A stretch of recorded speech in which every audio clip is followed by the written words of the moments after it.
So I'd like to welcome you to the Canada Fetal Alcohol Spectrum Disorder Research Network's webinar called Student Spotlight, Emerging FASD Research in Canada.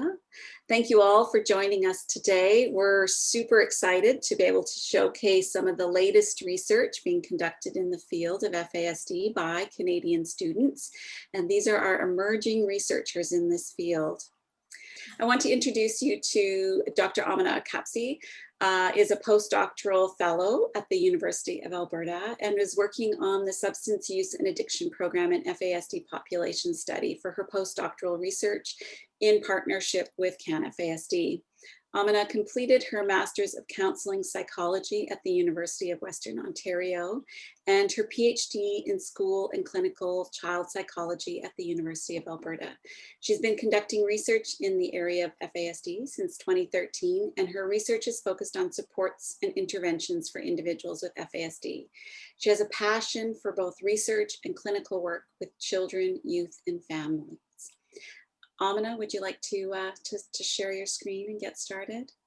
Absolutely. There we go. All right. So yes, thank you very much for the introduction. My name is Aamena Kapasi. I'm a postdoctoral fellow at the University of Alberta. So I just completed my PhD in November of last year of 2020. And today I'm going to briefly discuss some ideas from my doctoral dissertation. And my dissertation was looking at mindset theory and individuals with FASD. So to start off, I am going to just overview of what is mindset theory.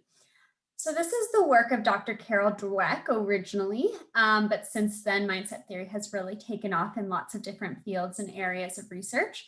Mindset theorists suggest that people have implicit core assumptions about the malleability of personal qualities. And so what that means is this idea of, do we believe that our abilities can change and develop?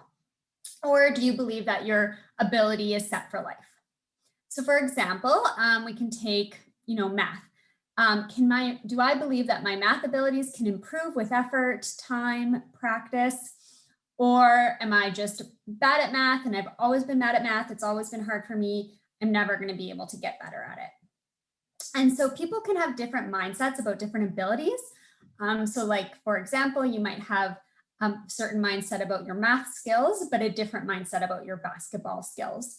So it really depends on the different ability that you are looking at, but the assumption of whether you believe that ability is changeable or malleable is the core of mindset theory. So when people there's two types of mindsets that people tend to have. It's definitely a spectrum that we can go from having more fixed, more growth, and anywhere in between. But people who have a fixed mindset, as we see in the research, are those that believe that abilities are stable and unchanging. So people with a fixed mindset believe that person has a set amount of potential for a certain task. That ability can't grow and change. People with a growth mindset believe that intelligence can be malleable. It can be cultivated and developed, and it can increase with effort and experience. This doesn't mean that everyone will be able to change their abilities,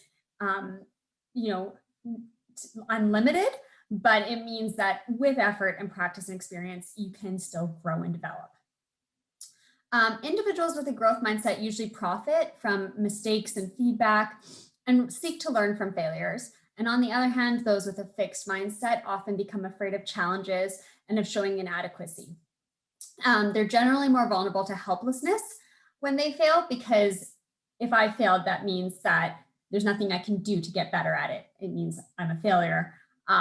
They don't believe their abilities can improve. So those are the differences in types of mindsets that we see when we characterize this idea. Mindsets are most impactful when facing a challenge. So mindsets are related to how the person responds to the challenge. Do they respond to that challenge by exerting effort or learning from failures, seeking help, using different strategies, or not so much?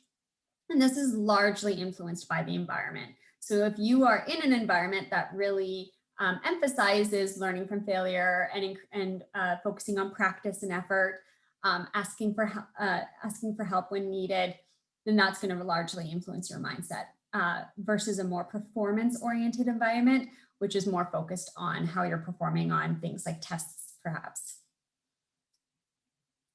So I was really interested when I was looking at mindset theory and understanding mindset theory. I was interested in how this applies to disability populations. So as we have come to learn more about disability populations, we realize that, people with disabilities, various types of disabilities, can improve their skills and learn and grow. But of course, historically speaking, disabilities have been traditionally thought of as usually pretty stable and unchangeable. And so it's likely that many people with cognitive disabilities may have developed a fixed mindset. So they may believe that their abilities could not improve due to that early messaging. So experiences and the environment, like I said, are huge influences on our mindset. And so depending on the environment, especially academic environments or certain environments that people with disabilities are in, that can really influence what they believe their abilities can, if they believe their abilities can change. One of the big areas that I focused on when I was thinking about this concept was competence, the idea of competence. Because individuals with FASD, as well as in general individuals with cognitive disabilities, perhaps can have a history of repeated failures, especially in educational settings where they're trying to learn or they're trying to keep up with their other peers academically, and that might be very challenging, and they might have behavior failures academically or even behaviorally. And patterns of repeated failure can foster belief that one's competence is low and therefore failure is inevitable. So we do see that in the research. Compared to typical peers, students with learning disabilities have been found to have lower levels of self-esteem, persistence, expectation of future academic success. So when students don't expect to do well because they believe they're not competent, they don't have the ability, they can't learn, they can again develop these patterns of helplessness. Another kind of component that influences mindsets in these individuals with cognitive disabilities like FASD is also fostered by parent and teacher responses. Like I mentioned, the environment is really important here. So a low sense of competence can be fostered by parents and teachers' responses, despite the good intentions, by praising success on easy tasks or providing sympathetic assistance. Children might infer they have a low ability and they can expect failure. So motivation often decreases because students don't have high expectations of themselves because they're kind of receiving that messaging through their parents and teachers. So I wanted to look more specifically at mindsets with individuals with FASD. This is was research that hadn't been done before. There's very limited research actually in general on mindsets with individuals with disabilities at all. And so I integrated this idea into a larger research study. The larger research study was investigating the effects of a self-regulation intervention for adolescents with FASD. And so at the same time, we also measured their mindsets. We asked adolescents with FASD about their self-regulation mindsets because it was a self-regulation intervention. So whether they thought their self-regulation abilities could improve or not. So just a little bit about the study. It was an adapted version of the ALERT program. The ALERT program is a self-regulation program. We had 12 one-on-one intervention sessions with the students, adolescents with FASD, which were approximately once a week. We ended up having a sample of 24 adolescents in our study who completed the intervention. A mean age of about 13 years old, 14 females and 9 males. So that was the study sample. And we did a waitlist control design. So we were able to compare those that had received the intervention with those that had not received the intervention, but still everyone received the intervention ultimately by the end of the study. And we administered the mindset questionnaire at different testing time points. So before the intervention and after the intervention and a baseline. So just sharing some of this data preliminarily. We're still working on writing this up for publication, but this is some of the information from my dissertation. So we found that when we at baseline, so before they had the intervention, majority of participants did have a growth mindset, 67%. We did find that older adolescents were more likely to have a growth mindset than younger adolescents. And we also found when we compared the control group with the intervention group, adolescents who did the intervention reported a more growth mindset. So again, mindset being a spectrum, so they got more growth in their mindset. We did find a significant difference in those that did the intervention and the control group. So we found this really encouraging because it showed us that by participating in the self-regulation intervention, they increased their beliefs about whether their self-regulation could change. In total, after the intervention, 25%, 25% of the adolescents had moved from a predominantly fixed mindset to a predominantly growth mindset. So this was really promising to see that more, after learning about self-regulation, more individuals felt like they actually could change that ability. And then I did some follow-up interviews with some caregivers and adolescents to just understand a little bit more about what supported them in that belief, what made them think that their self-regulation was changeable or not, and where that messaging may have come from.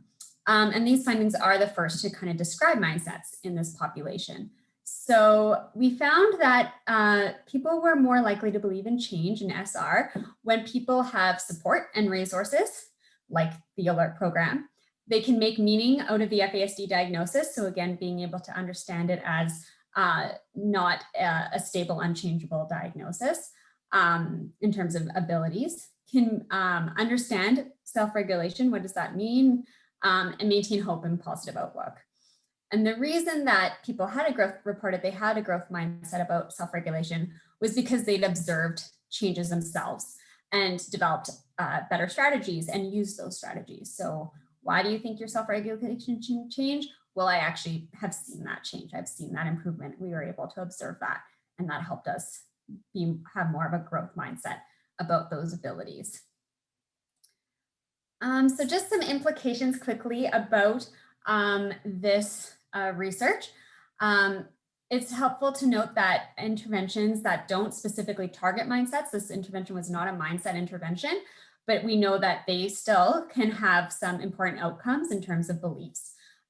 It's possible to develop a growth mindset by providing supports and resources, increasing knowledge and understanding of self-regulation and FASD, and having those important personality and emotional factors.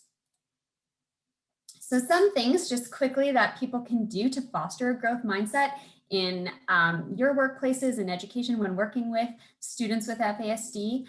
We want to hold adolescents to high yet realistic expectations. So again, trying to avoid that sympathetic assistance or communicating those beliefs of low expectations. Encourage them to exert effort and suggest new strategies, support learning from failures, and communicating that belief that they can succeed. For families and caregivers and individuals, discussing those changes that have occurred. What have you noticed? What strategies or factors brought about those changes? So really tying the effort and the learning, like we learn new strategies, we learn new skills, and tying that to the outcome. Because of that, we're now better at handling these situations or whatever. Those are just some quick ideas. And finally, I'd just like to thank to all those who contributed time and effort to the self-regulation research study.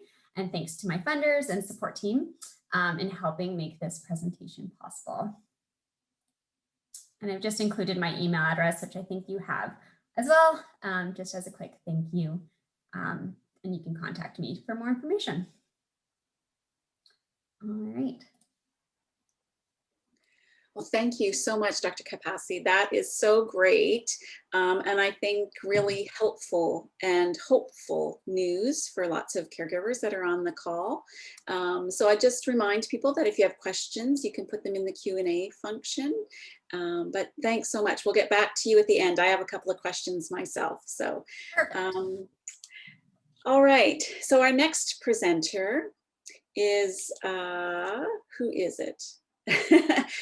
Dr. Graham Little. Dr. Little is a postdoctoral fellow in the Department of Biomedical Engineering at the University of Alberta. In his research, he uses magnetic reasoning imaging, or MRI, combined with advanced computer analysis techniques to further our understanding of brain development and FASD. And I'm super interested in hearing this presentation, so take it away, Graham. All right, thank you. All right, thanks everybody for having me, and thanks for inviting me to come speak here.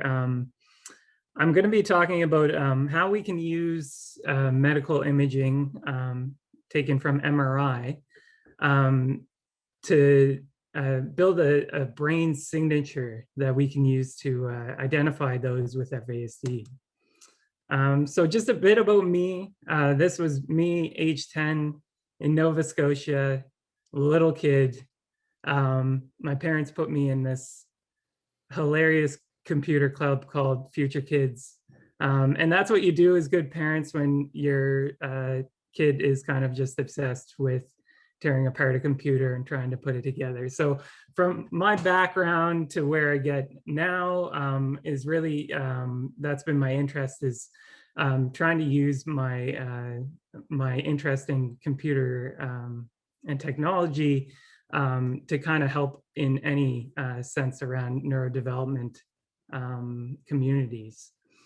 So when I was looking at doing a PhD later in life, University of Alberta, I reached out to Dr. Christian Beaulieu, who was doing some really interesting work studying the changes in brain related to FASD and using MRI to try and understand structural and functional changes in the brain. And from MRI, this is where my expertise really kicks in, is we can use MRI to do a lot of different things. We can study function or connections in the brain, or actually volumes of the brain, but they all require some sort of computational skills, which is really what I add to the lab. So as many of you know, fetal alcohol spectrum disorder is really, there's clear brain changes that are related to prenatal exposure to alcohol. And then these result in cognitive and behavioral differences that are quite varied from person to person. And finally, the diagnosis itself relies on confirmation of prenatal alcohol exposure from either the mom or a relative, someone close to the family. So it is kind of the subjective diagnosis to begin with. So really, there's this question of, can brain imaging help us understand those structural changes to the point that they can explain the behavioral variability we see with people with FASD? Or also, can it help inform the diagnosis itself? So can we take out some of the subjective nature of the diagnosis and aid the diagnosis with actually some measurements taken from imaging? So the problem with the way we do standard clinical imaging is that it's not very sensitive to FASD-related changes in the brain.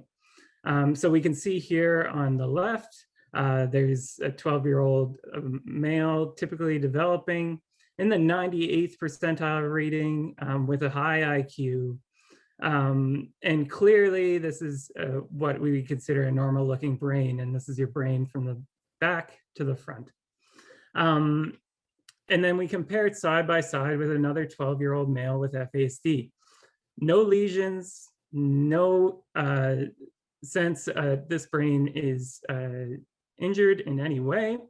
However, the individual was in the first percentile of reading. So clearly this FASD-related change in brain is not going to be picked up by standard clinical imaging. So now there's been this growing body of work that has started to look at all the different types of ways we can use MRI to extract new information about the brain and see how it compares to those, or see how we can use this information to understand FASD brain change better. So we can use things like volumes. So this is just the size of different regions of the brain. So in FASD, we see a reduced total brain volume of 8 to 14% in FASD, where some regions seem to be more affected than others. We also know there's changes in the brain wiring in FASD, individuals with FASD, and also about how the brain communicates. So how different regions of the brain are talking to each other. We can see decreased what we call network connectivity. So the problem with most of these studies is that they treat the brain as individual components. And this is an issue because the brain itself is one big network. And what I mean by a network is regions that are connected vastly and distributedly.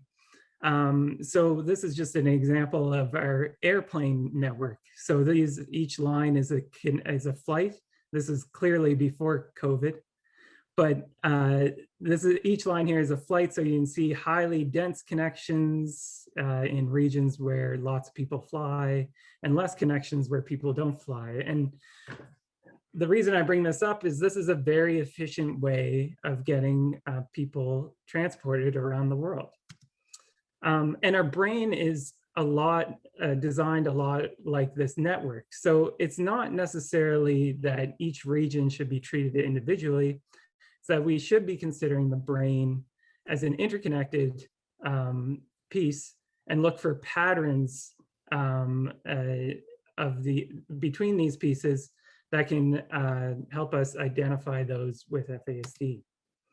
So the purpose of my research that I'm going to present is really, let's try and find a brain signature using brain volumes, which we know change in FASD, that is capable of identifying children and adolescents with FASD only from brain imaging. So the goal of this is really to give some further evidence that there's distributed brain changes associated with FASD that aren't normally picked up by clinical imaging. And furthermore, we want to improve this, the usefulness of imaging so that someday we could incorporate some measures into an FASD diagnosis itself to make it more quantitative.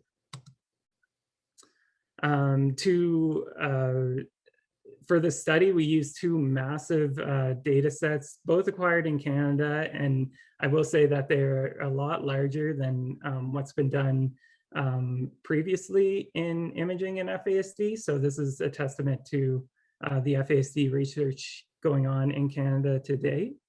The first one is the Kids Brain Health Work database, and we did imaging on children and adolescents, typically developing and those with FASD.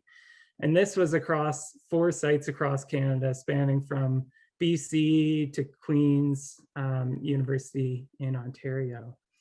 And then we also used data that was acquired solely in Edmonton, Alberta. That was another large study of FASD. And to build our brain signature, we acquired images, MRI images from each individual in those studies.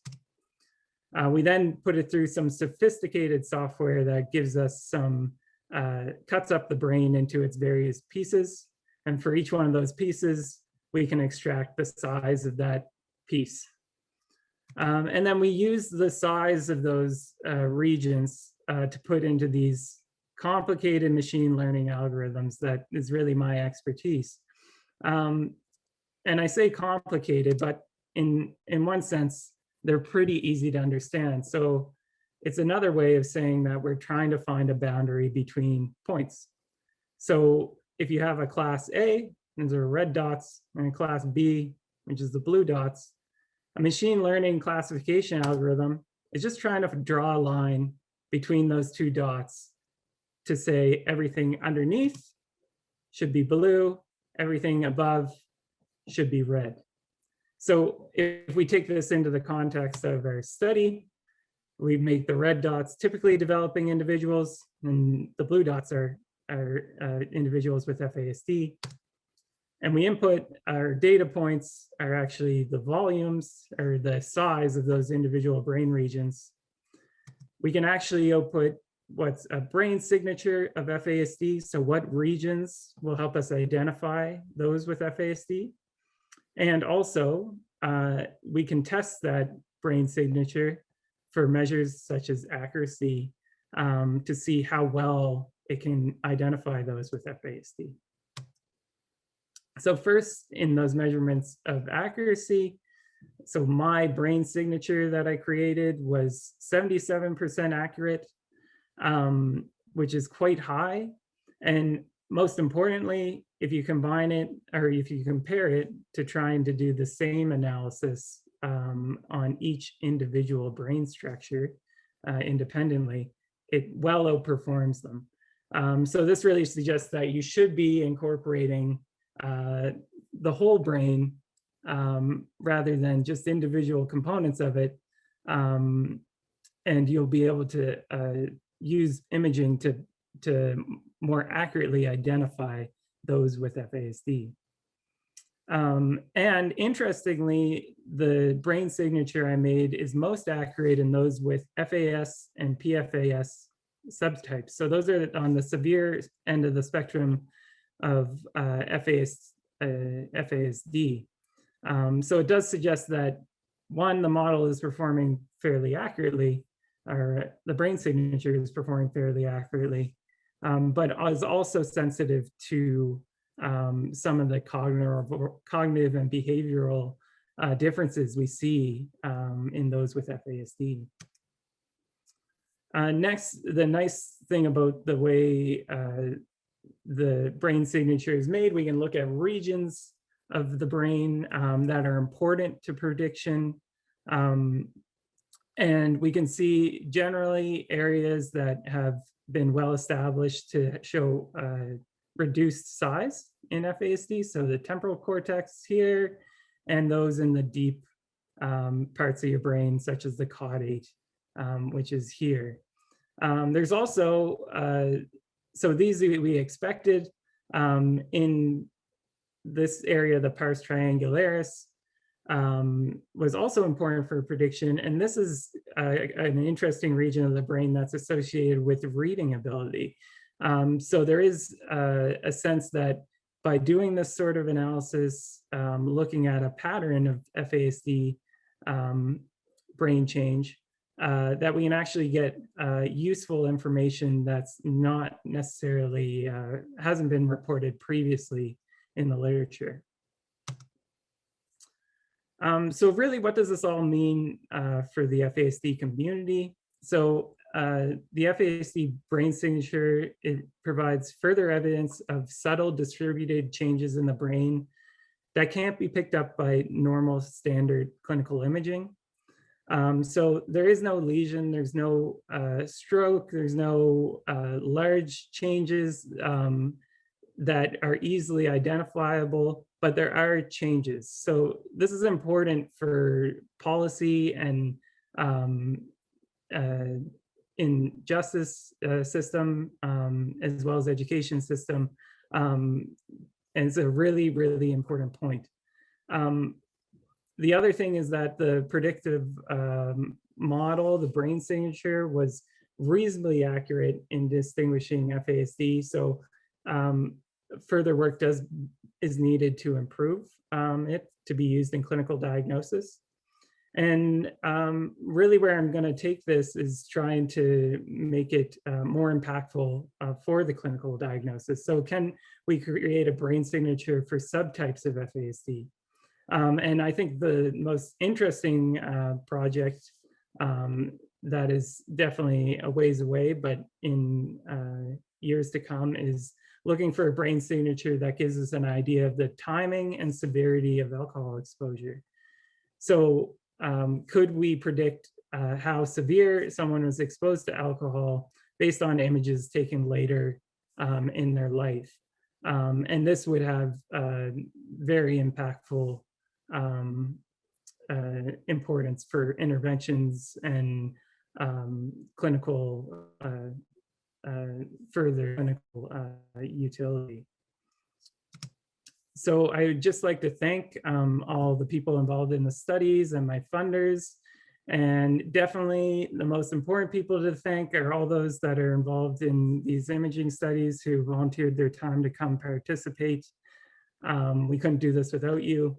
And if you're interested in participating in Edmonton, please shoot me an email on brainmri@ualberta.ca. I'm currently monitoring that email. I would love to add more participants to our list of people who want to get scanned. So thank you.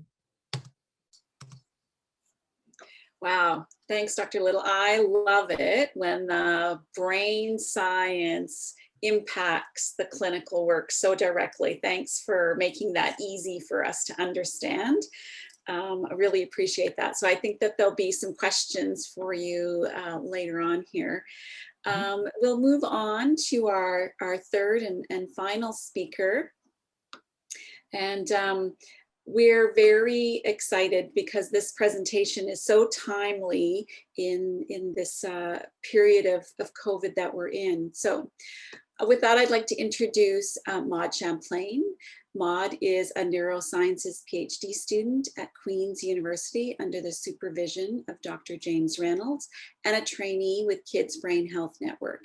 She is also a registered social worker, psychotherapist at the Ottawa Centre for Attachment and Trauma Therapy. Her research interests, sorry, I lost my notes, are in FASD and neurodevelopmental disorders, trauma, and program evaluation. So thanks so much, Maude, and thanks for your patience. I know you had some difficulties at the beginning to get organized, so please proceed. Thank you so much, Audrey. Yes, I had Wi-Fi problems, but I think it was solved. And thank you for inviting me. I was really happy to be able to share the research we conducted in the fall on COVID. And so this research was led by myself, James Reynolds, and we also had an undergrad student, Rachel Willis, who was part of the whole project. So this project came about since Able2, a community-based agency serving families impacted by FASD, approached us to conduct a study about the impact of COVID on their families. We wanted to know how the families were doing, but also how they could adapt their services due to COVID. So you may have heard of the Fetal Alcohol Resource Program. It's a program funded by TBHN. And so they support families of all ages, not families of all ages, families who raise kids and individuals of all ages with FASD. So they do have family support. They have online groups for youth and for parents. So the main goal of the study was to gain a better understanding of what the families needed at that point, and the satisfaction of their virtual services. But what I will present today is mostly about their well-being and what they share in terms of what they needed at that point and some of the systemic recommendations that are stemming from this research.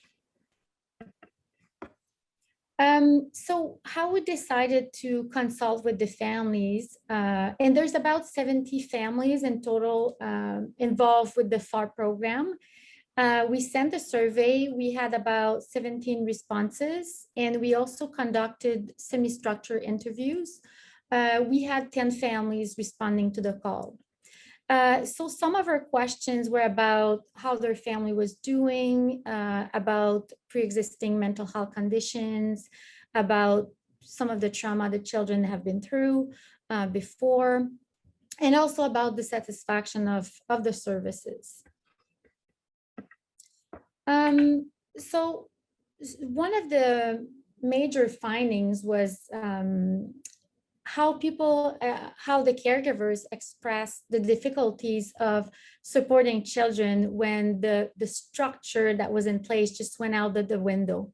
So as this participant here explains, for brains who thrive on structure and routine, when you take that away, what you're seeing is an aggravation in challenging behaviors and more anxiety and depression symptoms for these individuals. And this was also due to the fact that there was no school at some point. So even if school can be stressful for kids and youth with FASD, it's also to some degree respite for the family, and it's also a break for the kids, of this those relationships. So this was very challenging for most of the families.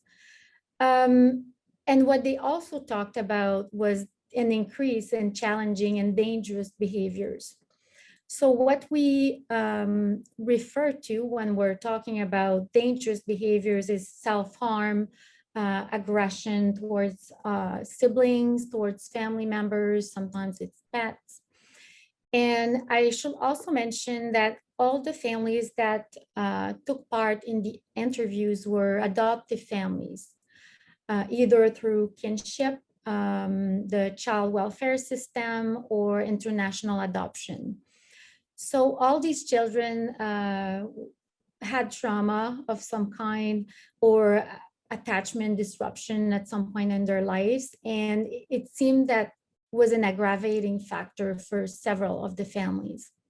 So as you can see here, participants were sharing how, some trauma behaviors that they went to therapy for and that seemed to be resolved were resurfacing in many of these children. They also saw a regression like bedwetting, difficulties eating, children who needed supervision 24/7 because they might self-harm or they might do something inappropriate. So a lot of the parents were quite exhausted of having to provide that constant support and supervision and just seeing their children struggling so much. So out of the 10 qualitative interviews, 2 of the caregivers shared that they had been diagnosed with PTSD as a result of some of the experiences they had with their children during COVID. And it's not a question that we asked specifically, so we could think that there might be more families who have experienced that.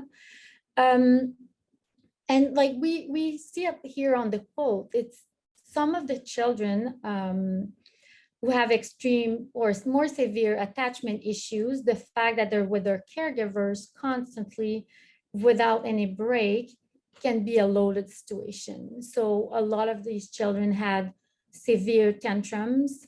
We had families sharing that they had been injured or having to call the police. One of the issue is that usually these families are able to call what we have here is the mobile crisis unit who specialize in mental health. So these individuals are usually supportive and hopefully FASD informed. But at this point, they had to call the police because this was not seen as an essential service. So sometimes the police will come and it was not, unfortunately, not always helpful. And they were unfortunately not always FASD informed. And in our survey, as you can see, a lot of the caregivers reported increase in symptoms of anxiety, of depression, feeling isolated. It's kind of an obvious one. And what we also know is that respite is very difficult to access for families with FASD, even in regular times. But the challenge of that during COVID was the lack of resources or respite option, obviously. But also what was tricky for many of the families is that due to the fact that they were adoptive families and sometimes they adopted at a later age or their grandparent, they adopted through kinship, they felt they were more at risk of COVID complications due to their age, and for some of them for pre-existing health condition. So that made it even more challenging.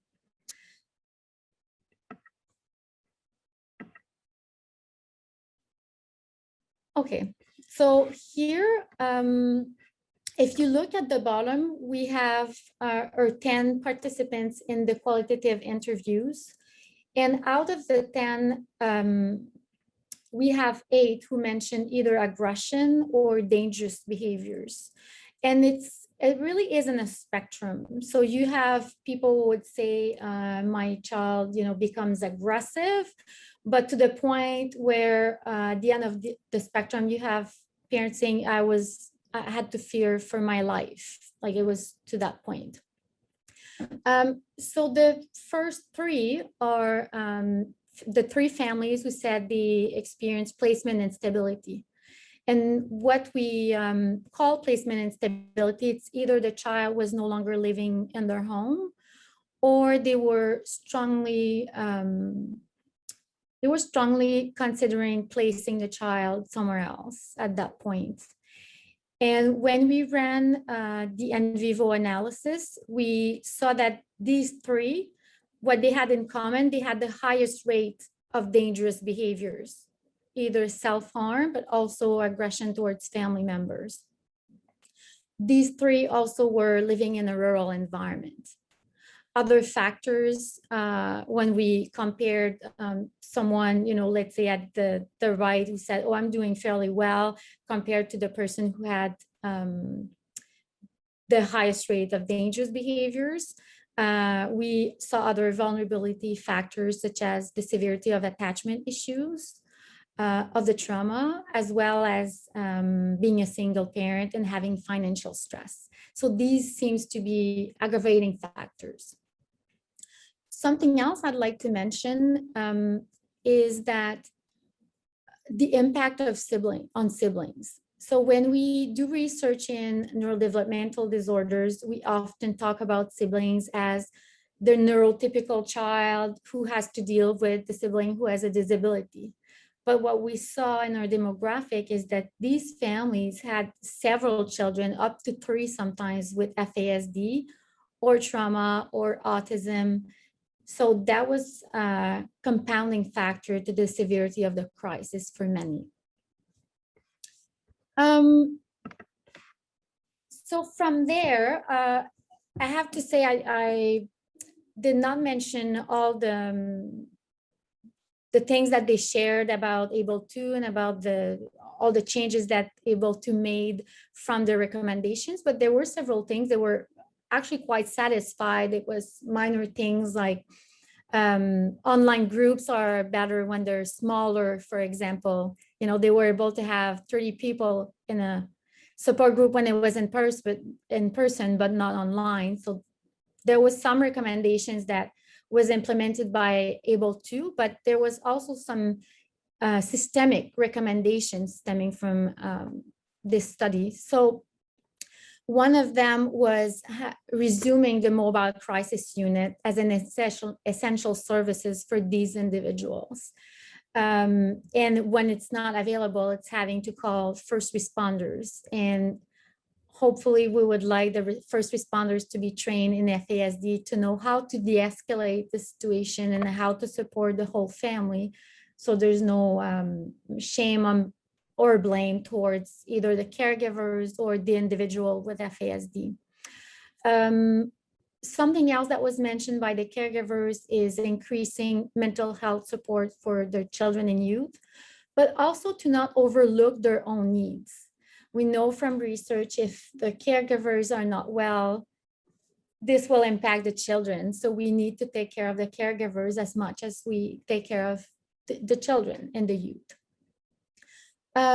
Also respite, I guess it's always in our recommendations. The caregivers need safe respite that is also FASD informed, that is accessible. We had parents sharing they had to drive an hour to access 4 hours of respite, and they had twice 4 hours in the whole pandemic. So that's that wasn't very helpful. So they need way more than that. And the last thing, and I will spend more time talking about it. Still have a few minutes.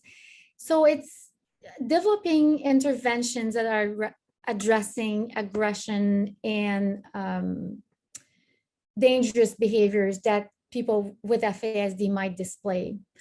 So I'll be honest, at first we were, and even as a psychotherapist, helping individuals with FASD, I was shocked at sometimes the severity of the behaviors that were displayed.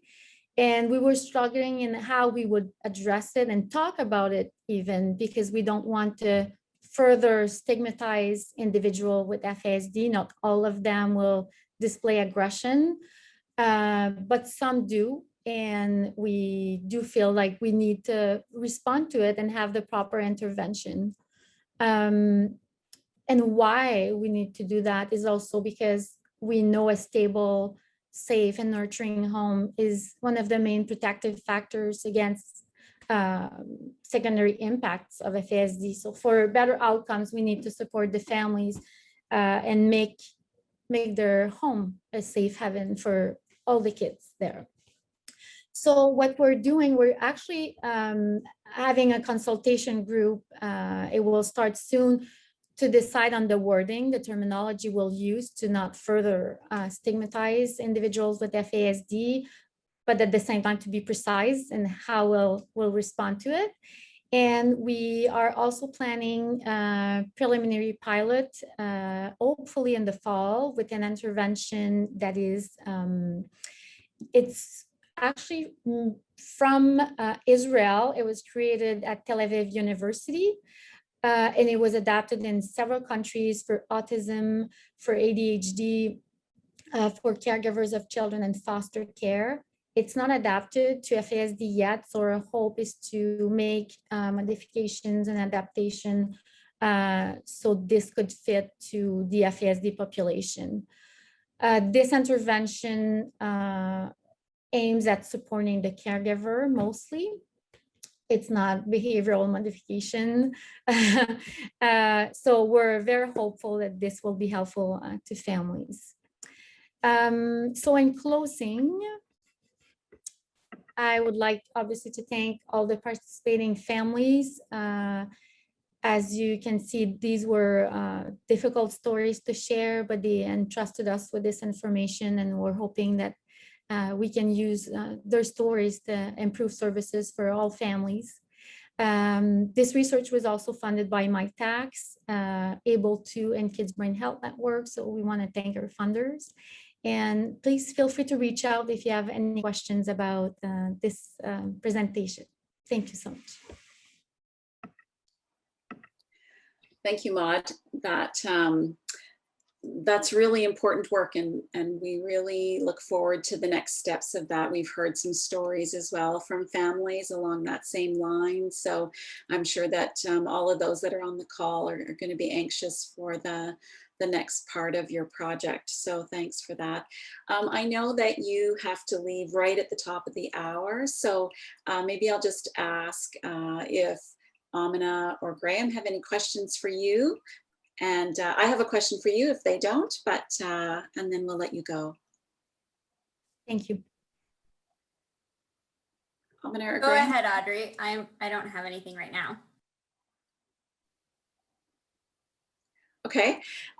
So yeah, I was thinking, Maude, about some of the families that we've talked to have expressed that in some situations COVID has provided a positive experience for them, and that the expectations are lower. They don't have to fight to get their child to school every day, and they found ways to still provide some education, but that they often still worry then about how to reintegrate children back into society once once the pandemic's over. So did any of that arise in your study? So I think it was mostly around school. I think for everyone it was difficult in terms of their mental health, but school-wise we had, I think, mixed responses. So we had people saying, this was also respite, they need the structure. And we had others saying, actually, that's why it's going better to some degree, because they like the online, school. They didn't have to deal with all the relationship of schools and the pressure, and yeah, a few. I guess the older ones. Mhm. Yeah. Yeah. So I think it's just really interesting that, there is still anxiety for all the families, for sure. So thanks so much for that work. And thank you, Aamena and Graham, as well. I mean, I really feel confident about the future of FASD research in your guys' capable hands. But we will turn to some of the questions that were posed. So Aamena, Chris Locke has asked a question about, was there anything done with the control group to avoid that caused their beliefs, performance, or mindset to deteriorate, or was that an artifact of the graph that you showed? So I'm not sure I understand the question completely, but I'm sure that you do. I do, yeah. So in the graph, what we showed was, so a decline is actually, it's a bit opposite. So a decline actually means a more growth mindset. So a lower score, just the way that our scale was, the lower score meant more growth, a higher score meant more fixed. So no, there wasn't, the control group was a wait list. So no intervention for those months that the first group was receiving the intervention, and the other group was not receiving any intervention. So there was nothing done that as far as we could control for, there was nothing done that would have changed the control group's mindset. So it was just an artifact of a natural, change that we noticed. It wasn't a significant difference. Yeah, so I hope that answers that question. I think so. Thank you. Graham, so there was a couple of questions for you, as I knew there would be. So how was the accuracy determined in the brain signature? Yeah, and this is a great question and something I just glossed over. But so we had those two large data sets that we used in our study. And the way machine learning typically works is you would try and build your brain signature on some data, and then you have to test it on data that the brain signature hasn't seen before. So we use the first data set to build our brain signature, and then that brain signature will give a prediction whether someone has FASD or not from new data that it hasn't seen. So we use the second data set to test it. So it's basically saying that it's 77% accurate at determining whether an individual has FASD or is typically developing from completely unseen data. Yeah, I think that's quite a high accuracy rate as well, considered in the field, right? Yeah, yeah. I mean, you compare it to other brain volumes, and we are about 60-something% accurate on most of them. So in imaging, it's because we're dealing with something that is so sensitive to the environment and development and biology. It's really largely variable. So to have a model that predicts at 77% accuracy is actually really substantial. Great, thanks, so promising. There's also a question here for you about PET scans, and would they be helpful to understand the wiring in FASD? Well, that's a good question. I'm not a PET expert, so I can't really comment completely, and I'm not sure of the literature. PET gives you an idea of the metabolic differences or metabolic activity in the brain. So it's a different sort of measurement than what we're doing with MRI. Now, I do see the next question was about functional MRI and whether that would give us more insight into how the brain is different in FASD. And I do have some experience about that. So what we do see in functional MRI is that we have decreased connectivity, which is how your brain talks to each other in FASD. The problem with functional MRI is that the groups overlap quite substantially. So if I tried to build a model or a brain signature from functional MRI, its prediction rate would probably be around about 50 to 60%. So not substantial, and not what we're seeing by just using something as simple as the size of different brain regions. So in my experience, when you deal with these models and stuff, especially talking with clinicians, they want something that you can understand, and something that's interpretable. And if you can't, the more complicated the measurements, the more complicated the imaging, you're actually worse off than just trying to do something simple, such as just looking at the size of an individual region.